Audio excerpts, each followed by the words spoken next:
तुमसे एक काम ढंग से नहीं होता। नीचे मेहमानों का तांता लगा है और तुम यहाँ सजने में लगी हो। भूल गई कि इस घर में तुम्हारी हैसियत क्या है। ये कहकर मुकेश दरवाजा पटक के जा चुका था। बाहर शहनाई बज रही थी। मधु के कमरे में सन्नाटा था, जिसे अभी अभी उसके पति ने अपनी कड़वी आवाज से चीरा। मैंने अभी अभी तो 12वीं पास की थी। आंखों में आगे पढ़ने के सपने थे, लेकिन पापा की उस एक डांट और जबरदस्ती ने मुझे इस सोने के पिंजरे में कैद कर दिया है। अरे बहू, कहाँ रह गई? जी माँ जी, अभी आई। नीचे पहुँचते ही मधु मशीन की तरह काम में लग गई और मन ही मन सोचने लगी। 7 सालों में मुझे इस बात की अच्छी तरह ट्रेनिंग मिल चुकी थी कि मुझे बहुरानी का ताज तो पहनाया गया था, लेकिन असल में मैं इस घर की परमानेंट नौकरानी हूँ। अरे ये माँ जी यहाँ संधन जी के साथ?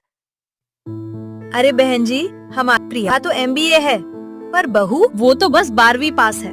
इसके बाप ने हाथ जोड़े तो हमने रख लिया। अब घर का झाड़ू पोछा और रसोई का काम तो किसी को करना ही था ना। बस समझ लीजिए, बिना पगार की नौकरानी मिल गई हमें। ये सब क्या है?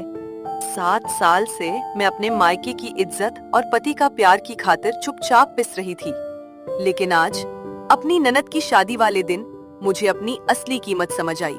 रात का समय था। मंडप में प्रिया और उसके होने वाले पति बैठे थे। मेहमानों का भी भीड़ था। फेरों के वक्त हो रहा था कि तभी अरे ओ महारानी, वो पूजा की खास थाली कहाँ है? 50 बार कहा था कि समय पर ले आना। तेरा तो दिमाग ही घास चरने गया है। आज मधु का सब्र का घड़ा फूट चुका था।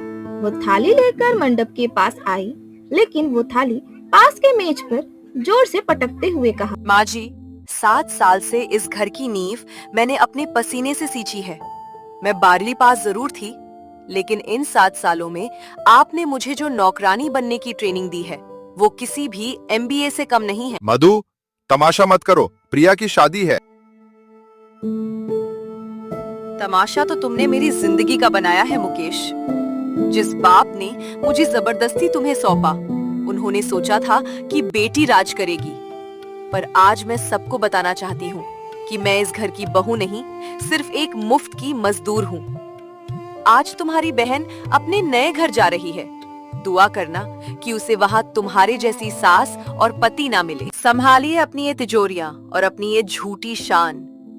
आज से आपकी ये नौकरानी आजाद है। ये कहकर मधु जब दरवाजे की तरफ बढ़ी, तभी उसके पति चिल्लाते हुए कहा, अगर आज तूने ये चौखट पार की तो याद रखना, इस घर के दरवाजे तेरे लिए हमेशा के लिए बंद हो जाएंगे। घुटनों के बल रेंग कर भी आएगी तो भी वापस नहीं रखूंगी। मधु के कदम पल भर के लिए रुके और उसने मुड़कर देखा, पर इस बार आंखों में कोई खौफ नहीं था, बस एक ठंडी सी मुस्कान के साथ बोली, जिस पिंजरे में मैं 7 साल से घुट रही थी, उसकी चाबी मैंने खुद फेंक दी है मुकेश।